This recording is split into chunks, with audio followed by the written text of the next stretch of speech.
Hi guys. Bloody hell. I had such a terrible experience. Sorry, the camera's a bit wonky. So it's freezing now, right? It's really, really cold. And a part of my body like died and now has come back to life. Not that part. It's as good as dead, but I went to the supermarket, to the co-op, right? And as I was doing shopping, it's bloody freezing. As I was doing shopping, I thought my hands are really cold, right? And hang on, sorry, I'm gonna have to put this demister on. It's freezing. So as I was doing shopping, I felt my hand like numb. And I thought, okay, let me I just continued doing the shopping. You know, got a plastic bag out, just putting stuff inside the plastic bag. Then I looked at my hand, and it looked like yellow. I thought, what the hell is that? I looked again, and it wasn't usually the usual kind of pink, kind of beige, kind of, not beige, but you know, like pink beige or whatever it is, you know, with blood inside. Like, that hand looked like it had the blood drained out of it. It looked dead. You know, if you ever seen like a corpse or a dead person, it's like really yellow. And I thought, my hand is dead. And I was smashing it. I was thinking, what the hell is wrong with this? And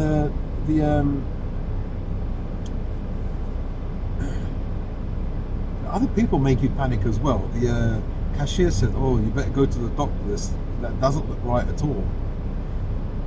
And I thought, am I dying like bit by bit? Like first my arm is gonna go, and I thought that my hand and my arm is gonna go, and then it's gonna I don't know, am I dying or what's going on? And so like I was rubbing it and everything, and I was shaking it. It didn't recover. I thought, what's going on here? So I went back home and I put it in warm water. It still didn't want to recover. And I thought, like, if no blood goes there, right, for some time, it's not going to work anymore. I might have the bloody frostbite. You know, like that black hands, and they have to amputate your various parts of your body. You know, when you have sepsis, believe me, I was having 1,001 thoughts, and all of them were bad. There weren't any good thoughts. I don't know what it is, like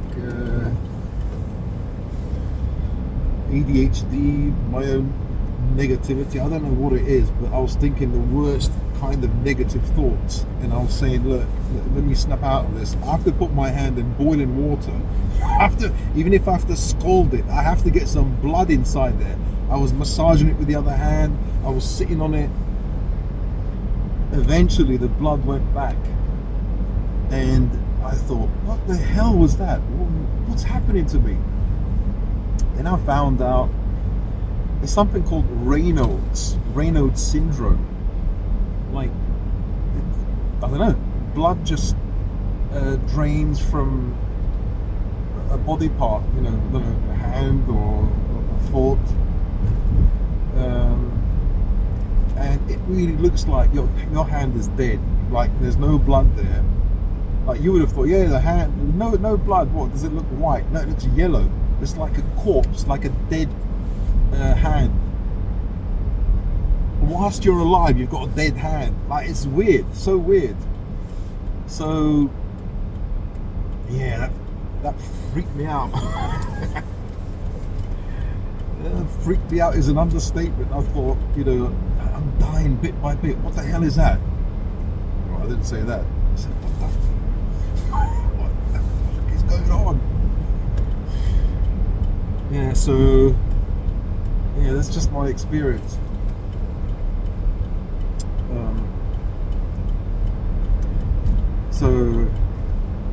So guys, if you get that, don't worry, don't be Don't be afraid.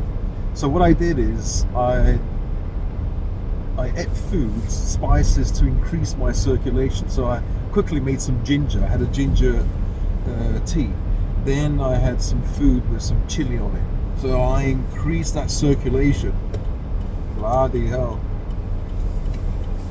Can't see it. So I increased my circulation and I was okay. I haven't had it since. That's bloody horrible. Frightening, you know? Because you think, what's going on? My hand isn't supposed to look like that. And it's like a corpse. Like it is like drained with blood. So I was thinking, what's going on with my body? It's not working properly. It's draining blood. Blood is draining.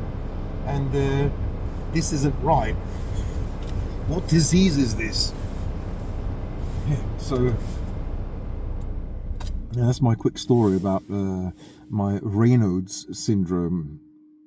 That episode. I only had it once. Once is enough. I'm going to make sure to have some chili or ginger regularly to increase my circulation. Yeah, so I don't know. Have you guys ever had that Raynaud's syndrome? It's called Raynaud's.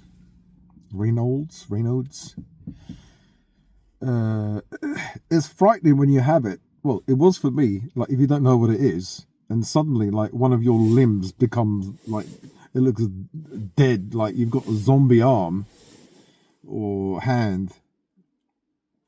Yeah, that was unbelievably frightening. So, guys, let me know if you've had any of these, I don't know, similar symptoms, you know, of, it's called Raynaud's.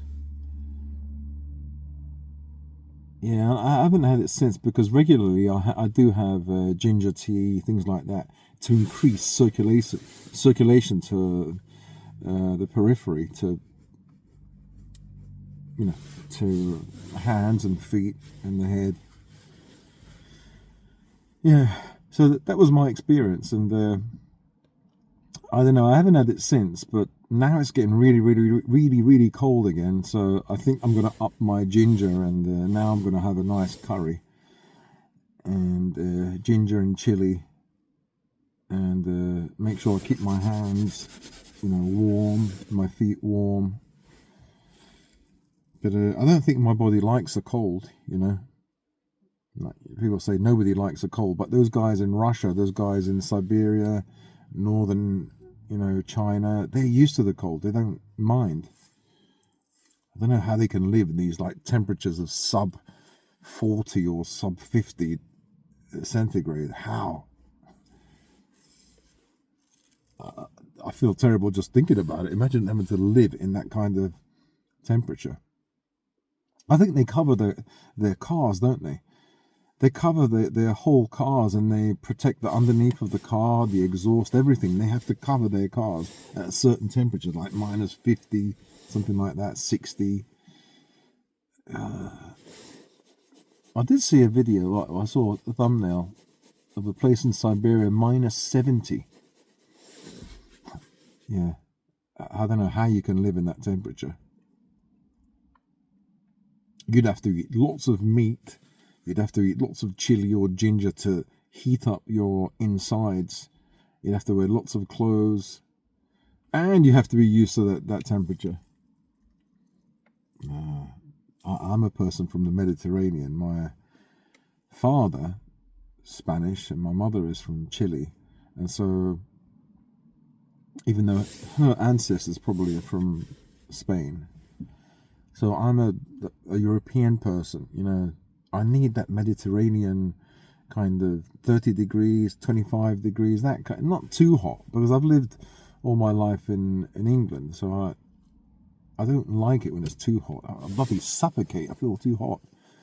But this cold is like the maximum. It's like 0 degrees already. It's like,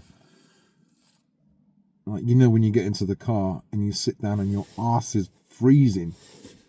You know, your hands, you can't feel them. They're like just icicles. You're afraid they're gonna break off. Nose is freezing. Ears are freezing. That's okay, but any colder than that, like, I hate it. I don't think I can live in that kind of temperature. But not too hot, not too cold, not too hot that in the summertime you're gasping for air and you can't breathe. Not too cold that literally everything is withdrawn to its core. Nothing works. Unless you have a hot, buxom woman, it uses a nice heater, a nice pillow. But I don't have that. I've got 6 hairy doggies to keep me warm, I suppose. It's really nice, but I mean, I'm scared I'm going to get allergies, dander problems, itching. So I'm going to have them washed. When I go to the new house, have them washed all the time. Not all the time, but keep them as clean as possible so I don't get anything from them. All right, speak to you guys in another episode, another show.